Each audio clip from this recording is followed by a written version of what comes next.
여러분, 갈등이 일어날 때 이 갈등을 특별히 교회 공동체 안에서, 믿음의 공동체 안에서 해소할 수 있는 유일한 비결은 하나님이 어떻게 일하시는가, 또 하나님이 무엇을 원하시는가, 또 그것을 말씀을 통해서 깨닫고 판단하고 하는 것이 중요합니다.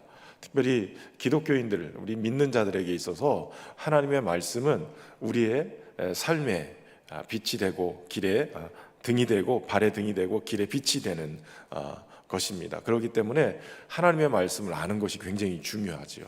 깨닫는 것도 중요한 거예요. 말씀을 수십 년을 읽었어도 깨닫지 못하면 안 돼요.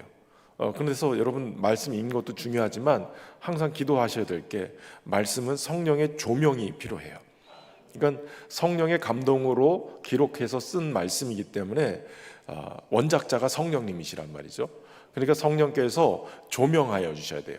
다시 말하면 이렇게 앞에 조명 기계들이, 여러분들이 보실 때 제가 좀 더 환해 보이잖아요. 환해 보이는 것은 저 위에 조명 기계가 이렇게 저를 막 비추고 있기 때문에 그래요. 그렇기 때문에 좀 더 이렇게 조명이 비추고 있으면 더 선명하게 드러나고 명확하게 보여지죠.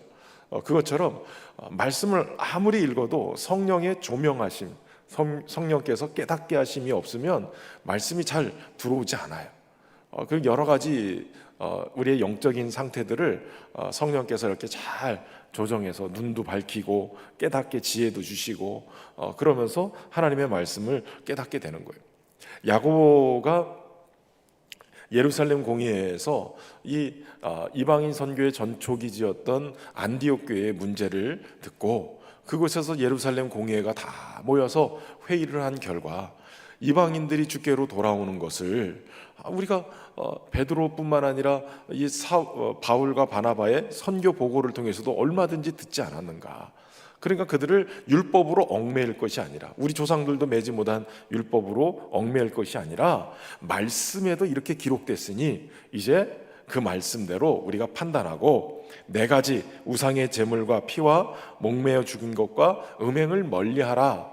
이거는 어찌 보면 율법의 조항이기도 하지만 정서적인 그러한 조항이기도 해요. 문화적인 차이에 서로 거리끼는 상황이 벌어질 수 있기 때문에 이것을 금하고, 나머지는 이방인들도 이 할례를 받지 않아도 오직 믿음으로 구원받는 이 복음을 가지고 나갈 것을 얘기해요. 이것이 결국은 한 발씩 양보하면서 말씀으로 정리를 야고보사가 하게 된 거죠. 그러니까 모든 것을 하나님의 말씀 안에서 판단하고 정리하는 것이 필요한 것이에요. 그런데 이 일은 결국은 교회 덕을 세우는 일이고 복음의 길을 닦는 아주 중요한 결정이 되어져요. 이 결정을 그냥 이 사절단으로 왔던 안디옥 교회 이 결정사항을 보내기 위해서 그냥 원래 왔던 바울과 바나바만 그 결정문을 가지고 돌아가게 하지 않고, 예루살렘 공의회는 여기에 아주 중요한 사람 유다와 실라를 파송해서 보내게 됩니다. 그 유다와 실라, 그들을 보내는 이유 중에 아주 중요한 것이 있죠. 바울과 바나바가 이 결정된 이야기를 가지고 가도 그 사람들은 어차피 이방인 선교에 앞장섰던 최전선에 있었던 선교사들이었기 때문에 유대인들, 특별히 이 문제를 일으켰던 율법주의자들, 이들이 이 바울과 바나바가 가져온 것을 받아들이지 못할 수도 있었던 거예요. 그렇기 때문에 이걸 확증하기 위해서 유다와 실라를 파송하게 되죠. 유다와 실라는 어떤 사람이었느냐? 그 형제들 중에서도 인도자였어요.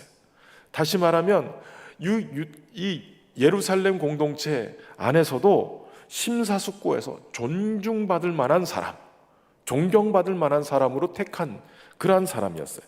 교회를 이끌어가는 리더였다라는 거예요.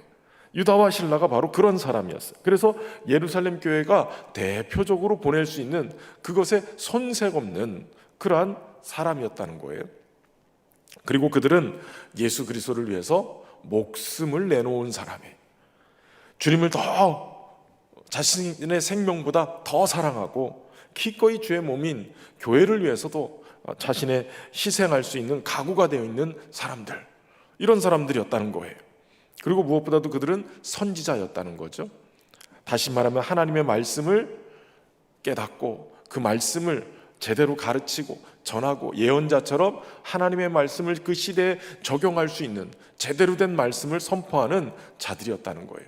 그렇기 때문에 이들을 통해서 받은 예루살렘 공회에서 결정된 이 결정문, 그것을 선포했을 때, 오늘 본문에는 바로 그것을 선포했을 때 그곳에 있는 바로 안디옥 교회 성도들, 갈등으로 서로 어려움이 있었을 때 도리어 이 일로 인해서 서로 하나가 되어져요.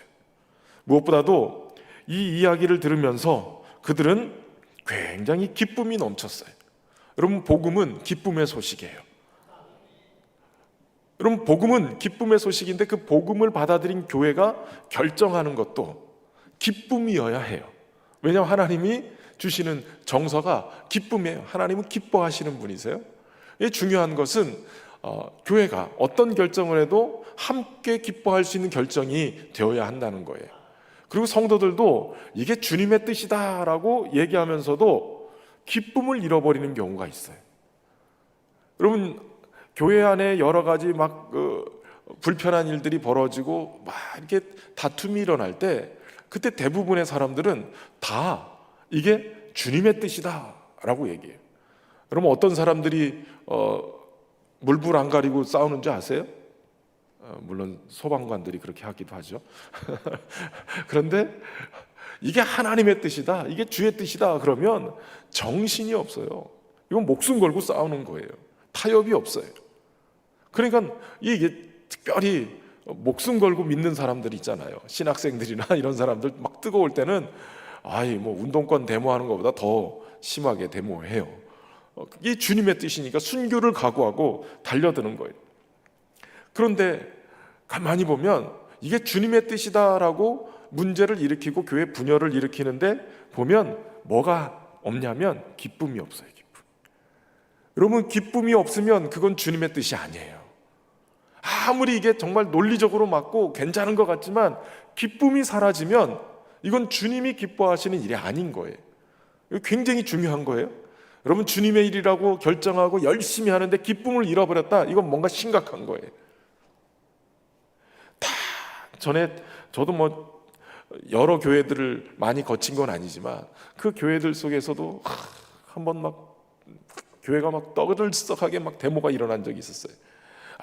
담임 목사님 피해 갈 정도로.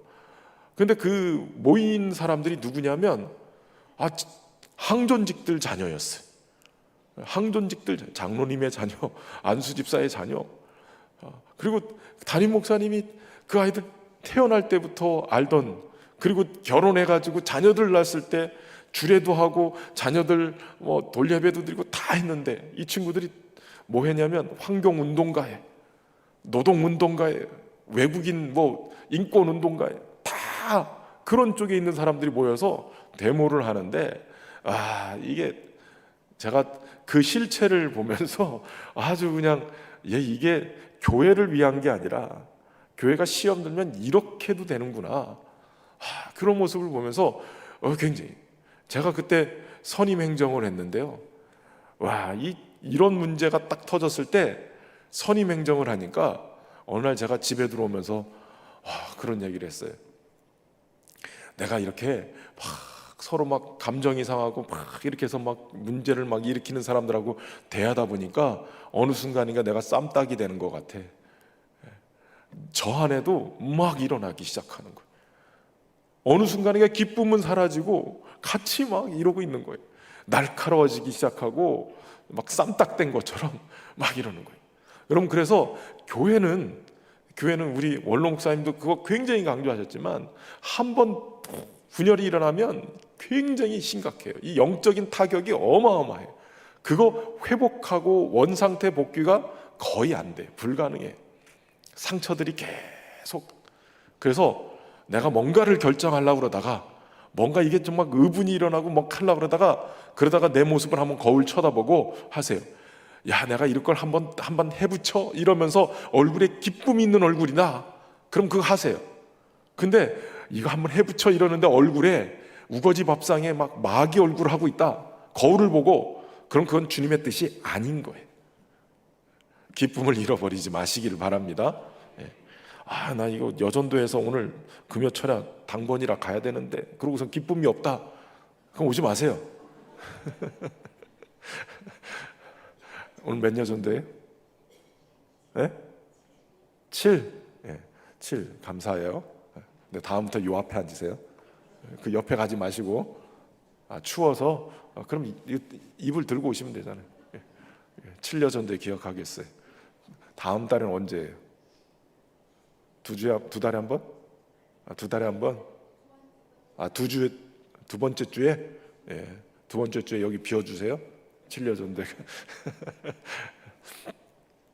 우리 여전대가 올해 교회를 위해서, 담임 목사를 위해서 뭘 결정을 할까 그랬더니, 금요 성령 집회 때 여전대가 막 여기도 여전대 나온 거예요?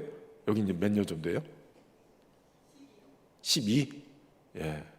우리 여전대 박수 한번 해주세요. 예. 감사합니다.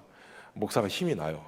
오늘 청년부가 사실은 저기 오늘 부산에 무슨 집회 때문에 청년들 데리고 거의 간다고 잘 도착했다고 문자가 왔는데, 제가 그걸 문자를 보고 속으로 금요 성령 집회 또 오늘 청년들 10명 데리고 나갔으니 또 많이 헐렁하겠구나, 이 생각을 하고 나왔거든요. 그랬더니 여전대가 딱 이렇게 앉아 계시고 2배로 앉아 있네. 지금 보니까 청년부 맨날 나가라고 그랬고, 그냥 여전도가 2배, 3배 나와도 되겠네.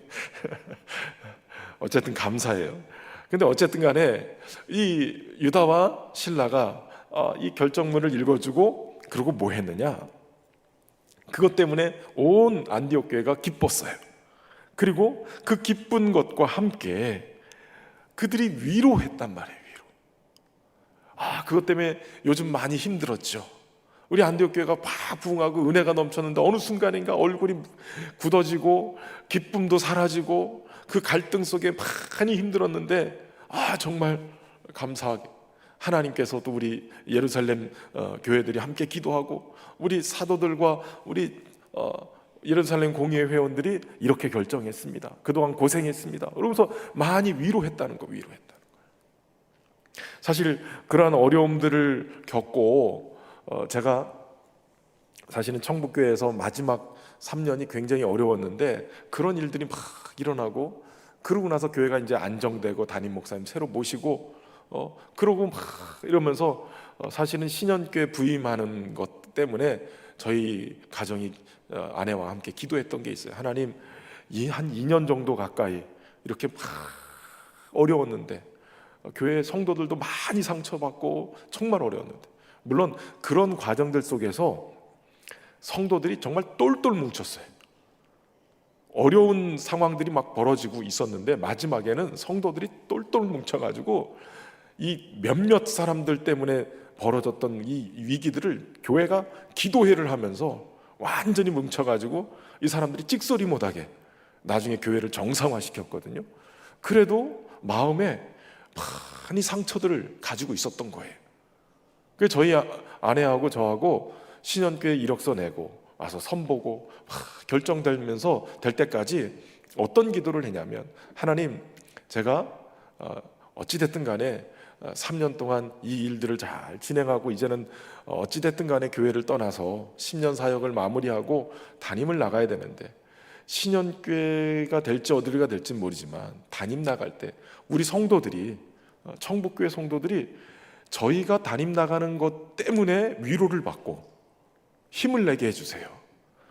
결국 교회를 위해서 열심히 내더니 하나님이 우리 목사님을 정말 잘 보내셨어. 이게 위로가 되게 해주십시오. 제가 막 큰 교회 가고 싶은 생각은 없었는데, 이게 성도들한테 위로가 되게 해주십시오, 이러고 기도했거든요. 그런데 신년교회에서 딱 부르신 거예요. 신년교회에서 부르셨는데, 우리 성도들이 이제 물론 제가 간증을 통해서 신년교회가 어떤 교회고 막 이런 얘기를 마지막 설교에, 고별 설교에 그렇게 하고 왔는데, 성도들이 그 얘기를 듣고 그냥 그날 얼마나 우시는지, 그리고 또 신년교회에서 저를 우리 장로님들이 모시러 왔어요. 이제 담임 목사 이제 모시러 간다고. 그것도 벤츠 끌고 오셨던가. 하여튼 좋은 고급차에 다 저를 태우고 이삿짐하고 같이 내려가는데, 청북교에서 성도들이 한 200명이 나와가지고 평일날 저를 환송해서 보내는데 다들 우시는 거예요. 10년 사역했지만 그러나 5천 명이 넘는 교인들 중에 부목사를 얼마나 알겠어요. 그런데 마지막 그 3년이 담임 목사님이 비어있는 시간이었기 때문에 마치 저를 담임 목사처럼 여기고 그렇게 사랑을 주셨는지, 이 담임 목사로 좋은 데 간다니까 성도들이 막 위로를 받는 거예요. 그게 저희가 기도한 대로 정말 위로가 된 거예요. 저는 그 모습을 보면서 감사했어요. 우리 성도들이 그렇게 작년인가 다시 청북교에서 불러서 금요철야 때 가서 설교한 적이 있었어요. 내 잔이 넘치나이다. 시편 23편 말씀 가지고 내 잔이 넘치나이다. 부족함이 없었던 인생에서 이제는 하나님의 은혜로 내 잔이 넘치나이다, 이 고백을 할 수 있게 됐습니다. 그러면서 가서 신현교회 이야기하면서 말씀을 나눴어요. 여러분, 복음을 전하고 복음 안에서 하나님의 역사심을 나타내는 그 사랑의 마음들로 말씀을 전하면 성도들이 그 속에 역사하시는 주님의 마음을 느끼게 되어져요. 여러분, 말씀 속에서 위로를 받는, 여러분, 복음은 살리는 말씀이에요. 하나님의 말씀은 우리의 심령을 고치시는 말씀이에요. 저는 그래서 말씀을 전하면서 항상 가지고 있는 그러한 원칙, 철칙이 하나 있는데, 그게 뭐냐면 하나님의 말씀이 살리는 말씀이라. 물론 책망을 해서 죄를 지은 사람이 회개하고 막 돌이키는 그런 엄청난 능력으로 말씀을 전할 수도 있겠지만, 그러나 하나님의 말씀이 위로가 되고 소망이 되고 또 기쁨이 된다면, 그러면 성도들이 그 말씀 듣고 막 감격하고 주님이 막 날 사랑하는 게 느껴져서 눈물을 흘리고 그러면서 다시 일어서는 그런 소망을 얻는 게 맞는 거 아니겠어요? 그러니까 저는 하나님 이 말씀 전할 때마다 우리 성도들이 울게 해주세요, 이렇게 기도해요. 말씀이 내 심령에 탁 울리면 말씀이 감격스러워서 핑 돌아요. 눈물이 핑 돌아요. 저는 그런 은혜가 우리 안에 있기를 주의 이름으로 축원합니다. 그러니까 이 유다와 실라가 같이 가서 함께 말씀으로 위로하는 거예요. 그동안 고생만. 근데 그 말씀 속에 하나님의 위로가 그들의 심령을 막 찾아 들어가는 거예요. 그러면서 상처나고 찢기고 막 욱해가지고 막 했던 성령의 그 민감하게 은혜 주시는 그 은혜들을 놓치고 목말라한 깨진 인생으로, 깨진 마음으로 목말라하고 그렇게 부딪혔던 그 인생들에게 하나님의 은혜가 막 스며들면서 그 영혼들을 만지기 시작하는 그런 역사들이 일어나는 거예요. 이것이 큰 위로가 되고 기쁨이 되는 거예요. 그러면서 점점 흔들렸던 신앙이 안정을 찾고 그 안에서 평안이 임하게 되는 거예요. 여러분, 은혜 안에 있으면 교회가 하나가 되어져요. 그 은혜로 묶여지는 거예요. 은혜의 띠로, 사랑의 띠로 하나가 되는 거예요. 저는 우리 신현교회가 이렇게 평안하게 좀 더 끈끈한 사랑의 띠로, 이렇게 은혜의 띠로 묶여가지고 주님의 은혜 안에서 건강한 공동체 되기를 소망합니다.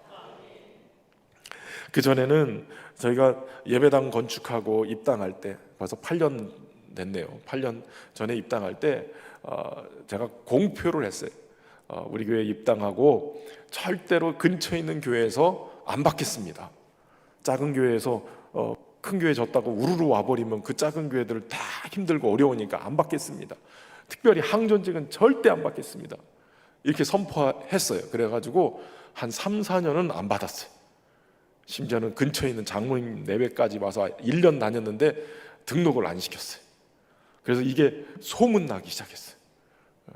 소문나기 시작했는데 어느 순간에 제가 그것을 딱 멈춘 때가 있었어요. 어느 날부터 이렇게 앉아 계신 분들 중에 젊은 가정들이 이렇게 앉아 계시는데, 그 가정들이 어디서 왔냐 그랬더니 근처 교회에서 오신 분들이세요. 근데 그 이유가 뭐냐면 교회에 뭐 목사님의 아들이 오셨다든지, 뭐 사위가 와서 담임 목사직을 승계한다든지, 이런 세습의 문제가 생겨서 그것 때문에 마음이 너무 아파가지고 힘들어서 결국은 정든 교회를 떠나서 여기 와 있다는 거예요.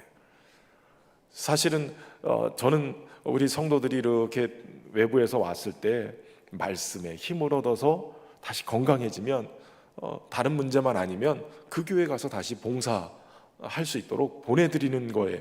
그러니까 여기 와서 좀 힘을 내고 좀 보양식 좀 먹고 은혜도 받고 그래 건강해지면 다시 그 교회 가서 섬기고 이러면 좋겠다. 그래서 또 그렇게 가신 분들도 여러분들 계세요. 근데 그때만큼은 제 마음에 이거는 다시 갈 수 있는 상황이 아니잖아요. 이미 아들에게, 사위에게 뭐 세습 문제가 생기니까, 특별히 죄송하기는 우리 통합 측이 또 그 문제에서 자유롭지가 않았어요. 명성교회가 그런 일이 있어서 너무 죄송했어요. 그래서 그분들만큼은 그 상처를 좀 보듬었으면 좋겠다. 그래서 그때부터 제가 그분들 등록하는 걸 막지 마라 그랬어요. 그러고 났는데 우리 성도들도 이제 주변에서도 이렇게 많이 오셨는데, 그때 오시면서 우리 교회는 등록 카드에 이전 교회 쓰는 난이 있어요. 그 이전 교회 근처에 있는 교회를 쓰면 등록을 안 받는다 소문이 났는지 10년 전 거제 들어오기 전 교회를 막 써가지고 이렇게 등록하신 분들이 계셨어요. 그래서 신방을 가면 우리 부목사님들이 갔다 오고, 목사님 가니까 교패가 붙어 있는데 이 옆에 교회예요. 근데 이미 뭐 다 등록하고 다니시는 걸 어떡하겠어요. 그러니까 이제는 좀 열어놨어요. 열어놓은 이유 중에 뭐냐면, 그 상처를 안고 오신 분들, 이분들이 여러 가지 갈등 때문에 힘 얻어서 다시 가신다고 하면 얼마든지 다 보내드려요. 그런데 그 상처 때문에 돌아갈 수 없으면 다른 데 막 떠돌 수도 없고, 여기서 정착하고 위로받고 힘을 내가지고 건강하게 돼서 어떻게 보면 우리 교회에서 또 건강하게 신앙생활하는 것도 좋겠다. 8년 되니까 제 마음이 조금 바뀌어서 여기까지는 왔어요. 이제 8년 됐으니까 교회도, 우리 가끔 기도하시는 분들이 새 성전을 주셨다는데 8년 됐어요. 8년. 이제 새 성전도 아니야. 이제 8년 여기저기 새요 지금. 우리 심령이 날마다 새 성전이 돼야 되죠. 우리 건물은 허러가지만 주님의 몸은 우리는 다 이렇게 하나 되는 거예요. 그러면서 제가 느끼는 거는, 우리 성도들이 상처도 많고 어려움도 많고 여기저기서 그렇게 상처를 입고 오셨지만, 말씀 듣고 은혜 받고 건강한 공동체 안에서 또 인간관계 안에서 치유되고 회복되면, 그러면 교회가 더 건강하게 세워지게 되는 거죠. 그것이 또 주님의 몸된 교회의 모습이어야 되지 않을까, 그런 생각도 제가 또 드는 거예요.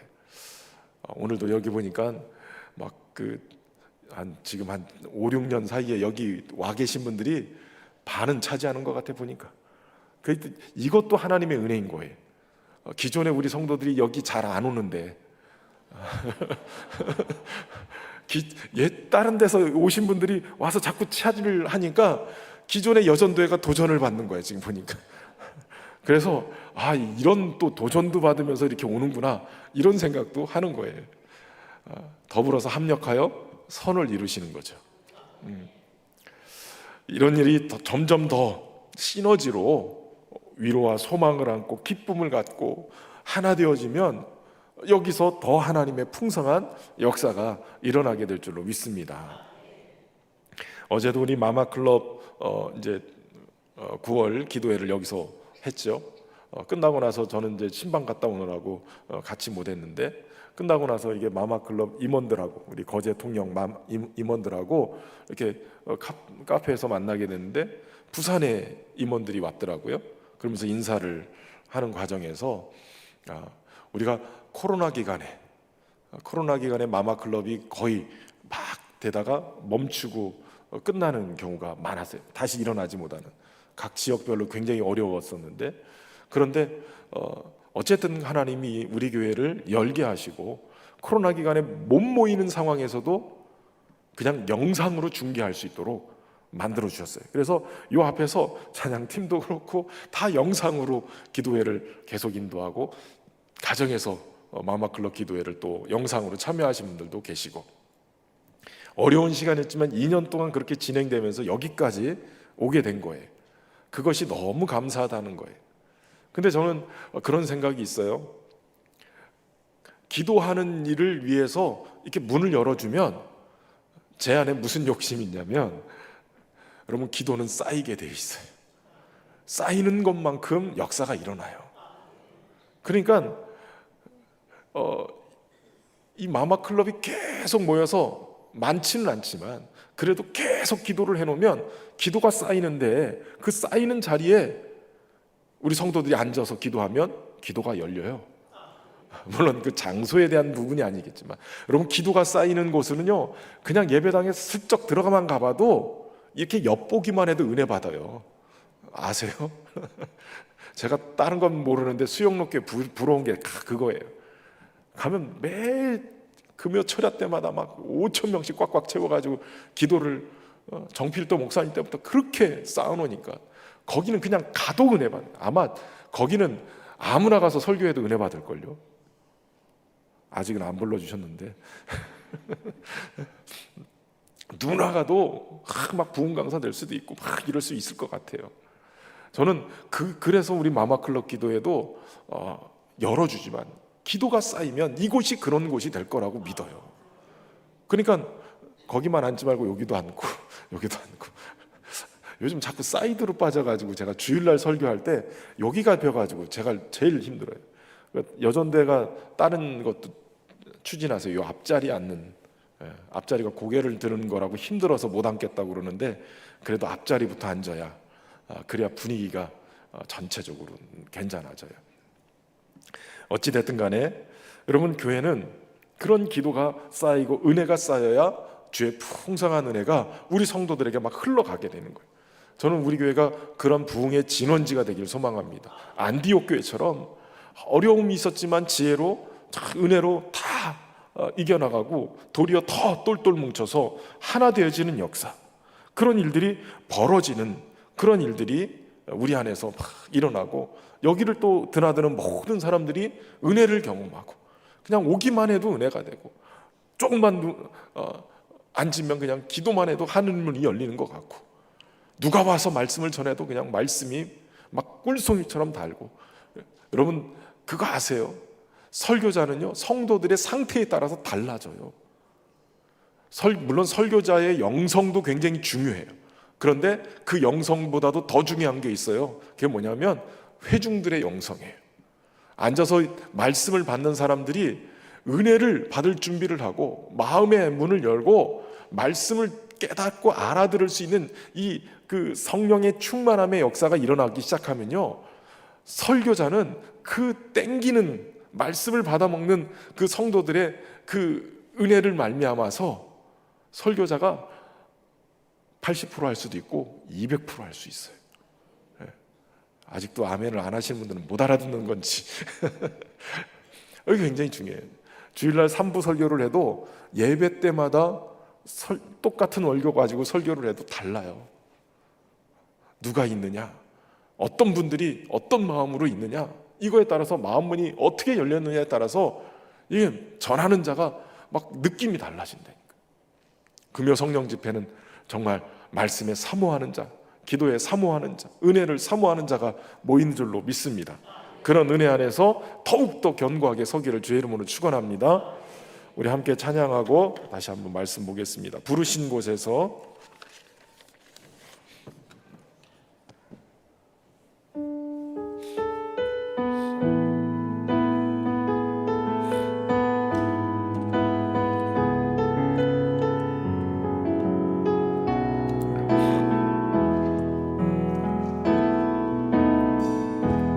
따스한 성령님 마음으로 보내 내 몸을 감사하며 주어지는 평안함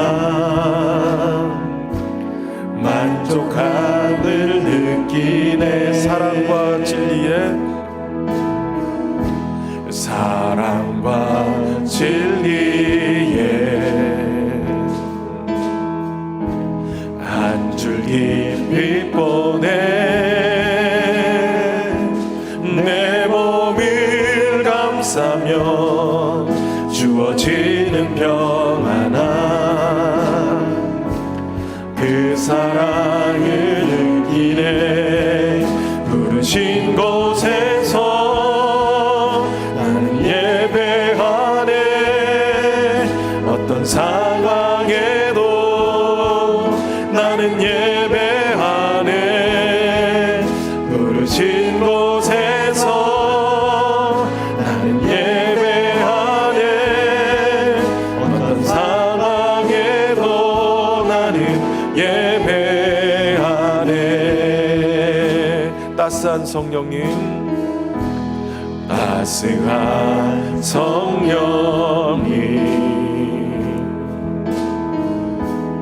마음으로 가네. 내 모든 감사며 주어지는 평안함 만족함을 느끼네. 사랑과 진리에 사랑과 진리에 아주 깊이 보내 내 몸을 감싸며 주어지는 평안함 그 사랑을 느끼네. 부르신 곳에서 나는 예배하네. 어떤 상황에도 나는 예배하네. 부르신 곳에서 나는 예배하네. 어떤 상황에도 나는 예배하네. 내가 걸어갈 때 길이 되고 내가 걸어갈 때 길이 되고 살아갈 때 삶이 되는 그곳에서 예배하네. 내가 걸어갈 때 길이 되고 살아갈 때 삶이 되는 그곳에서 예배하네. 부르신 곳에서 나는 예배하네. 어떤 상황에도 나는 예배하네. 부르신 곳에서 나는 예배하네. 어떤 상황에도 나는 예배하네.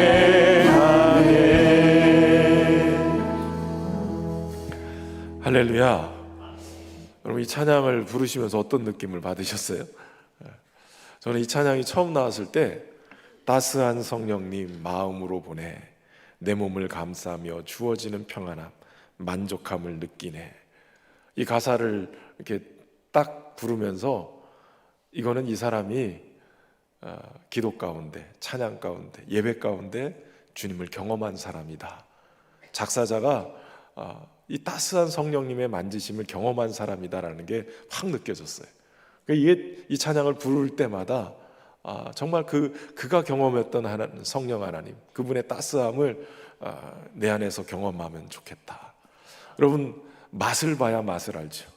이번 주 설교할 건데 이거 맛을 봐야 맛을 아는 거예요. 아무리 수박이 맛있다고 얘기해도 맛을 본 사람은 이게 무슨 맛인지 알아요. 그렇죠? 맛을 안 봤는데 이게 이런 맛입니다 아무리 설명해도 몰라요. 그러니까 따스한 성령님 아무리 얘기해도 성령님의 이 만지심을 경험하지 못하면 모르는 거예요. 전 소망하기는 오늘 이 저녁에 이곳에 있는 모든 분들이, 우리 청년들도 포함해서 따스한 성령님 할 때 이게 무슨 얘기인지 좀 맛보았으면 좋겠어요. 이번 주 설교 제목 여호와의 선하심을 맛보아 알지어다. 맛보아 알아야 돼요. 맛보아야 돼요. 주님을 예배 가운데, 찬양 가운데, 기도 가운데 맛보아서 알아야 돼요. 내 안에 주어지는 주님의 평안이 있어요. 여러분, 교회도 이런 정말 예수 믿는 맛을 교회에서 경험할 수 있어야 돼요. 말씀의 맛도 보고, 이게 왜 꿀송이처럼 단지 말씀의 맛도, 주의 말씀이 내 발의 등이요 내 길의 빛이라고 했는데 이게 무슨 소리인지 이게 알아들을 수 있는 사람만 알아듣는 거예요. 경험해 본 사람이 아는 거예요. 맛본 사람이 아는 거죠. 저는 주님 안에 있는 이 풍성한 은혜들을 우리 성도들이 다 맛봤으면 좋겠어요. 그냥 맛보고 정말 이 신현교회가 맛집이다 이게 소문났으면 좋겠어요. 우리 성도들이 그냥 오니까 신현교회 오니까 말씀의 맛도 있고 찬양의 맛도 있고 예배의 맛도 있고 아멘 좀 하시죠. 왜 아멘들 안 할까 이렇게. 그런 맛들이 막 느껴지면 여러분, 은혜의 맛을 경험한 사람은요 그 은혜의 맛을 잃어버린 게 너무 힘들어요. 그 맛을 봤는데 그 기억은 있는데 어느 순간 이게 느껴지지 않으면 이것처럼 갈증을 느끼는 게 없는 거예요.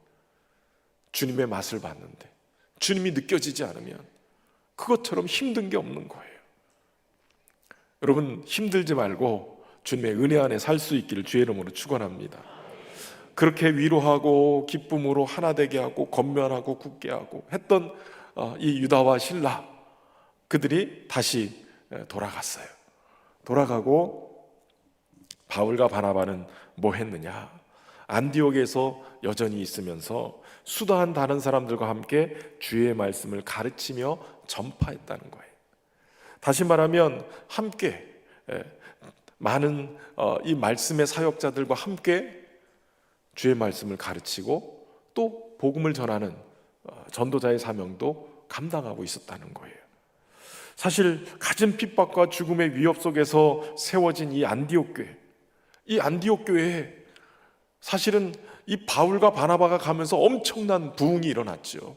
물론 그전에도 부흥의 역사가 있었는데 그들이 가서 전심으로 말씀을 가르치고 하면서 그러면서 안디옥 교회가 선교사로 그들을 파송할 정도로 아주 이방의 선교의 전초기지가 될 정도로 그렇게 부흥했는데, 오늘 바울과 바나바는 본인들이 어떤 기득권을 행사하지 않냐고 도리어 사명의 자리로 나가는 것을 보게 돼요. 그리고 자신들만 가르친 게 아니라 나만 가르쳐야 돼 이게 아니라 교회에 수다한 다른 사람들과 함께 가르쳤다는 거예요. 그 얘기는 그동안 이 바울과 바나바를 통해서 많은 믿음의 사역자들이 길러지고 있었다는 거예요. 말씀의 사역자들이 길러지고 있었다는 거예요.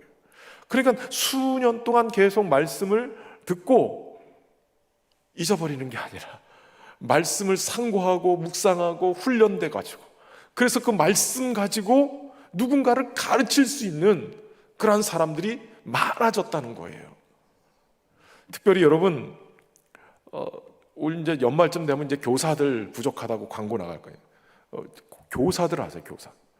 제가 신앙생활하면서 저도 찬양사역도 해보고 성가대 다 해봤는데 그 중에서 제일 나의 신앙을 막 완전히 점핑시키고 업그레이드 시킨 사역이 있다면 그것은 교사 사역이에요. 왜냐하면 아이들을 가르치기 위해서는 내가 알아야 되잖아요. 아이들을 가르치기 위해서 적어도 이 아이들에게 전할 수 있는 말을 내가 준비하면서 그 준비하는 과정 속에 내 신앙이 다져지는 거예요. 내 신앙이 견고해지는 거예요. 이게 이런 뜻이구나. 아이들을 가르치려면 적어도 초등학생들 또 아동부나 유치부 아이들한테 이 말씀을 전하려면 이 아이들이 알아들을 수 있는 언어로 전해야 되잖아요. 그러려면 이걸 어떻게 설명해야 이 아이들한테 전할 수 있을까? 이거 고민하고 연구하고 그러다가 내 안에서 체계를 잡는 거예요. 그러면서 저는 이제 전도사 나가기 전에 교회 학교 교사를 하면서 제 신앙이, 그리고 우리 찬양팀들을 훈련시키는 성경 공부를 계속 시켰거든요. 그런 걸 하면서 제가 말씀의 훈련이 돼버렸어요. 계속 누군가를 가르치려니까 가르치는 것만큼 내가 아는 자가 되는 거예요. 내 신앙이 자꾸 흔들리고 자꾸 뭔가 좀 왔다 갔다 한다. 그런 분들은 무조건 내년에 교사하세요. 흔들리는 사람일수록 하라는 얘기가 아니라 흔들리지 않도록 말씀으로 딱 나를 견고하게 세워주는 것이 그 사명인 거예요. 그러니까 교사, 지금 아멘 하는 사람은 부장님밖에 하나 없어요. 말씀 훈련. 그래서 바울과 바나바는 안디옥에서 이 수다한 다른 사람들을 양육을 시켰고, 그들이 말씀의 훈련이 되면서 리더 그룹으로 올라가는 거예요. 그러면서 다른 말씀에 연약한 자들을 세워가고 훈련시키면서 말씀으로, 복음으로 이렇게 세워지는 역사들이 일어나기 시작하는 거예요. 이거를 신천지는 기가 막히게 해요. 안타까워요, 저는. 신천지가 처음에, 사실 신천지 교리가 별거 없어요. 우리나라 초창기 이단들, 완전히 그 사이비 이단들의 원조, 이 천도관, 천부교, 예전에 전도관이라고 그랬어요. 거기에 박태선이라는 사람이 이렇게 세우고, 그리고 유재열의 장막성전, 백만봉의 재창조교회, 여러 이런 데서 다 쓰던 방법을 박태선 이만희 씨가 가서 배워가지고 와가지고, 심지어는 통일교 쪽에 가서도 다 그 원리를 배워가지고 이걸 가지고 성경 해석법을 만들어낸 거예요. 그리고 잘 아시지만 신천지 방법은 포교를 할 때 모략이라는 단어를 쓰면서 거짓말을 해서 꼬셔도 그것은 전도의 방법이다. 그래가지고선 위장, 거짓으로 막 속이고 교회에 침투하고 믿는 사람들을 막 호려가지고 탁 해가지고 만들잖아요. 취미 활동이든 뭐 이런 걸 거짓으로 꾸며가지고, 대학생들도 요즘 엄청나게 많아요. 또 무슨 취미 교실 뭐 이런 거 해가지고, 요즘은 대학생들에게 또 그런 것도 해요. 포스트 칼라 찾아주는 거. 카페 같은 데 가면 포스트 칼라 공짜로 해줄 테니까 뭐 내 피부결하고 맞는 그 컬러를 이렇게 찾아내주는 거, 이런 걸 가지고선 처음에는 그런 단체로 막 가가지고선 친절하게 하다, 나중에 보면 복음방 뭐 이런 데 가서 성경 공부하게 만들고, 그리고 센터에 가서 훈련을 받게 만들고.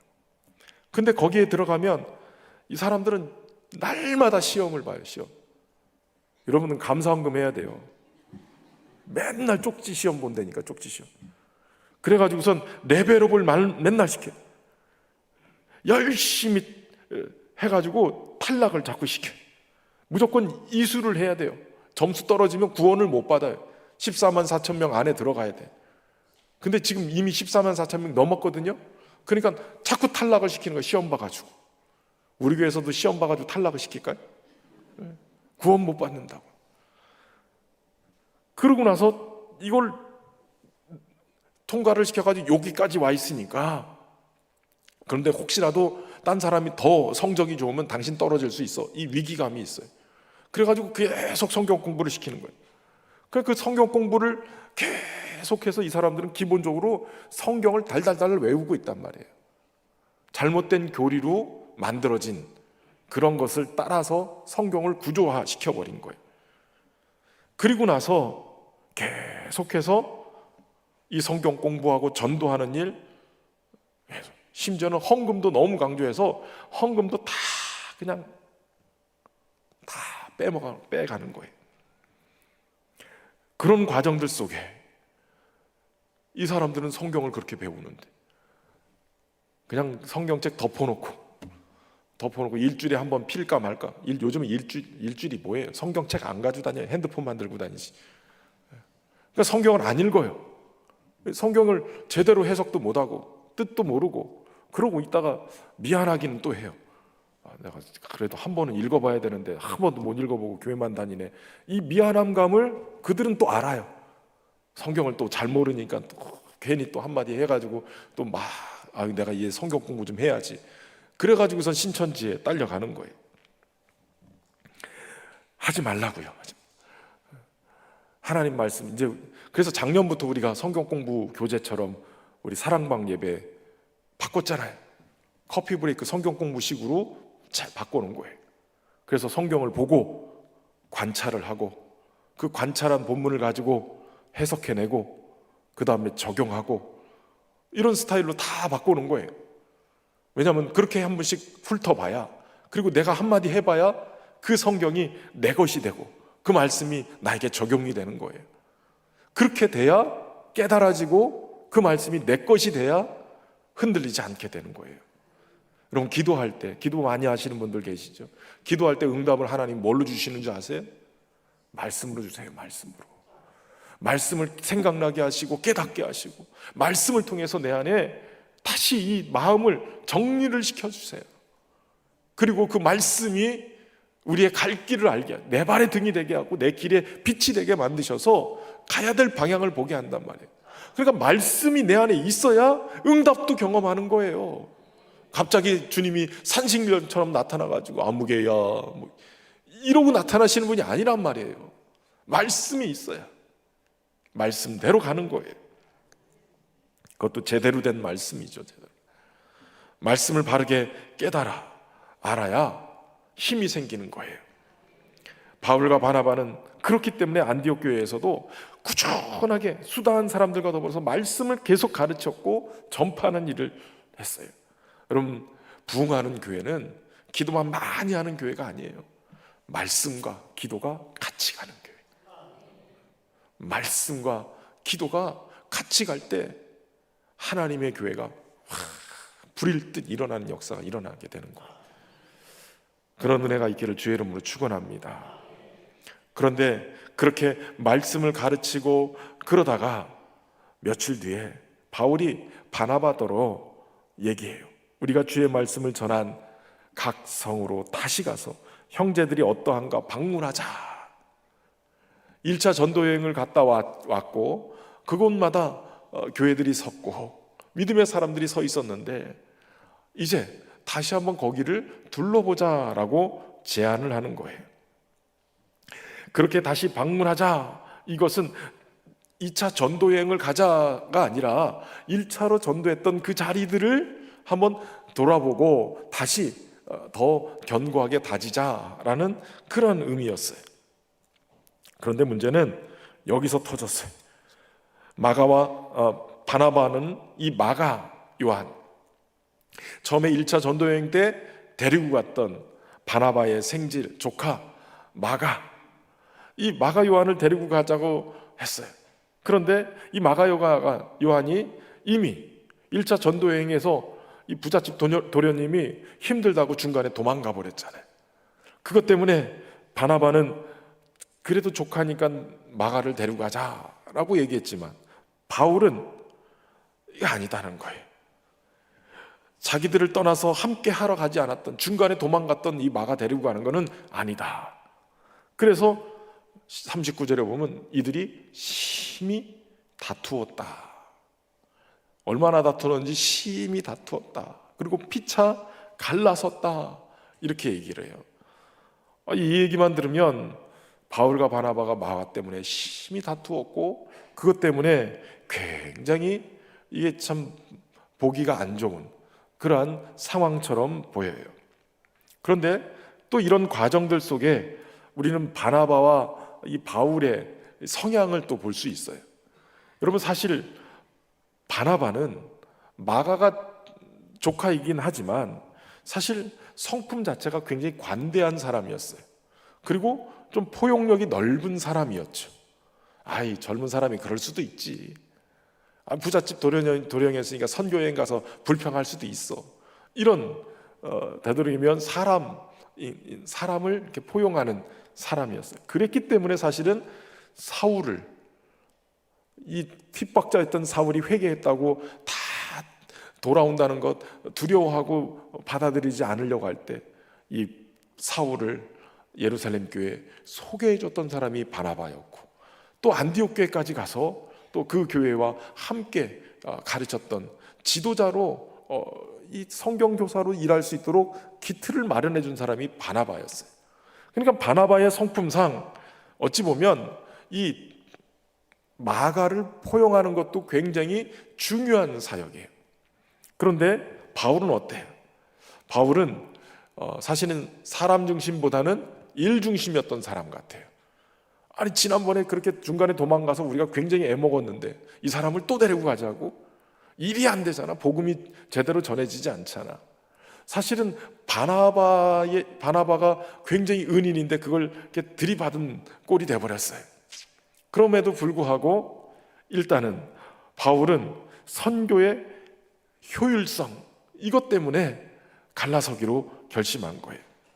어찌 보면 바나바는 너그러웠고 바울은 경직된 그런 모습.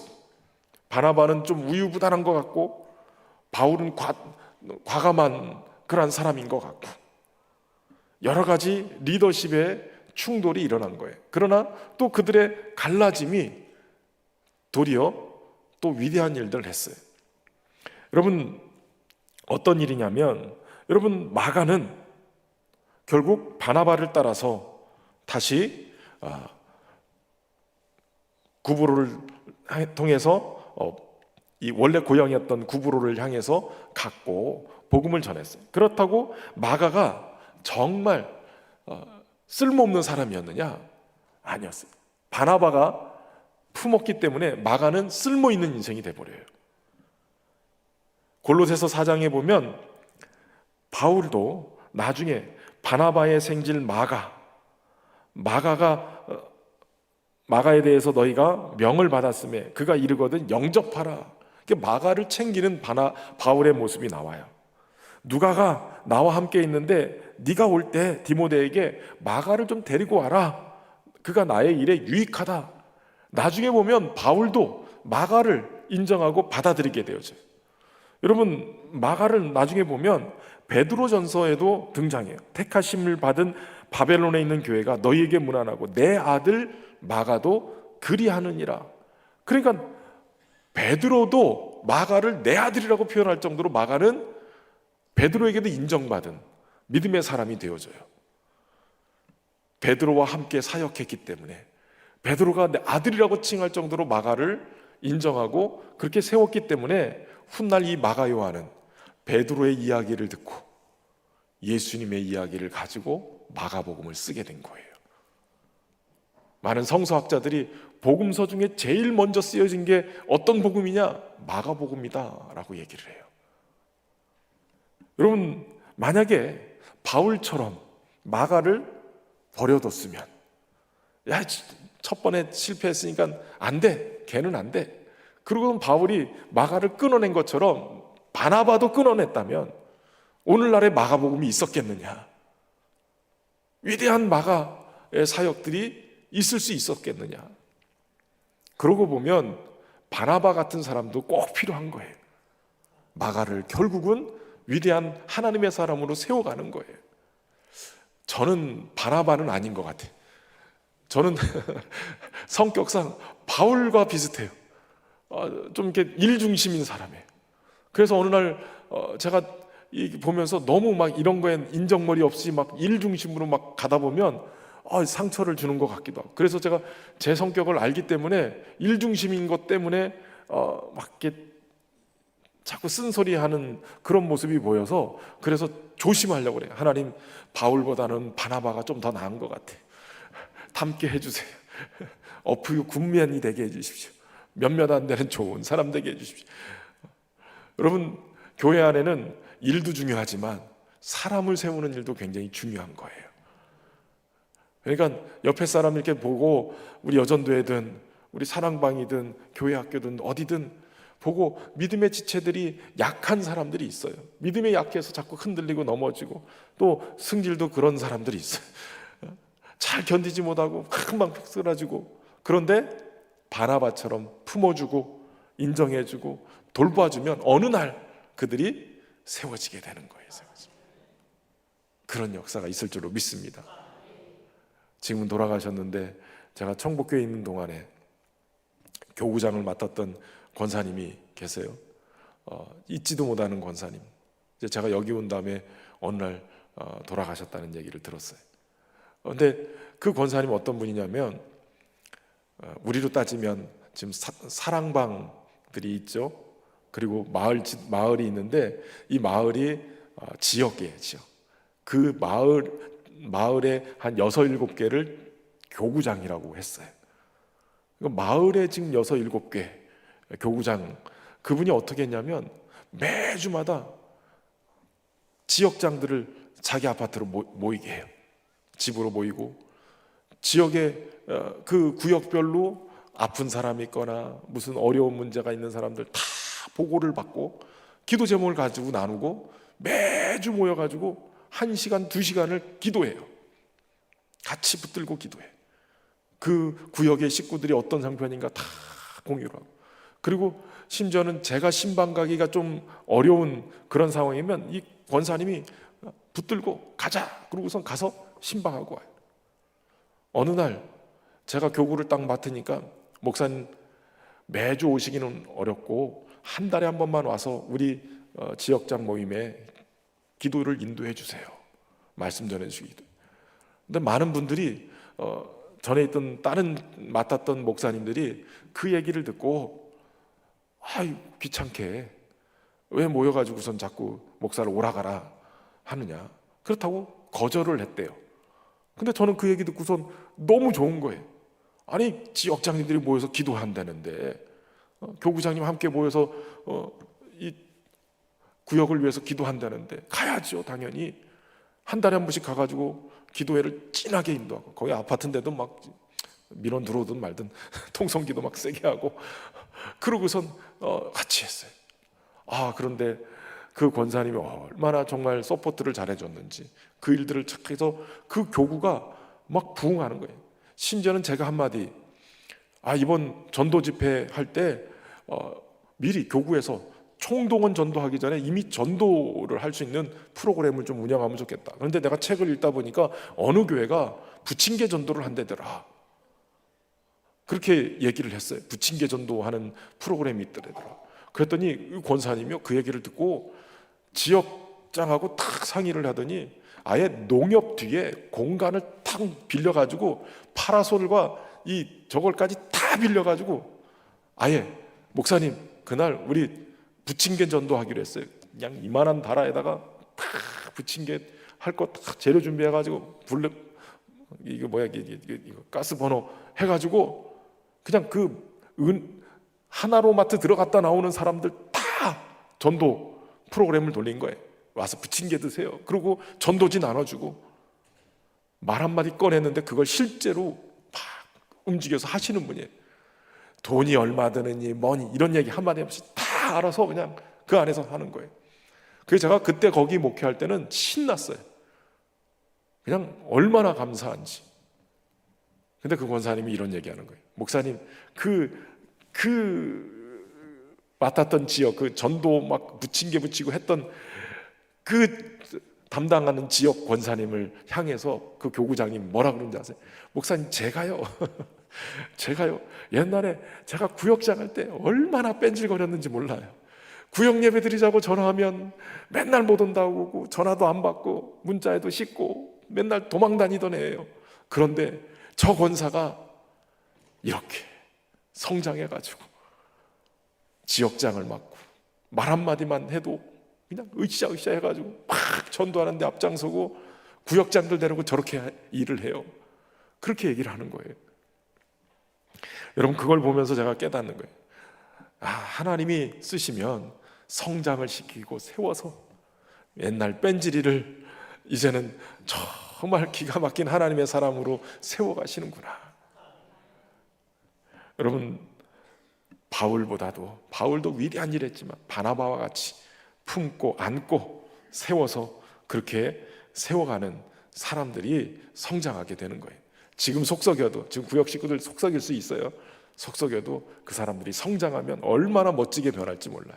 그걸 바라보면서 여러분 기대하고 또 함께 기도하면서 세워갈 수 있기를 바랍니다. 하나님의 은혜 안에서 우리 모두가 그러한 믿음의 모습 바라보면서 나아갈 수 있기를 바랍니다.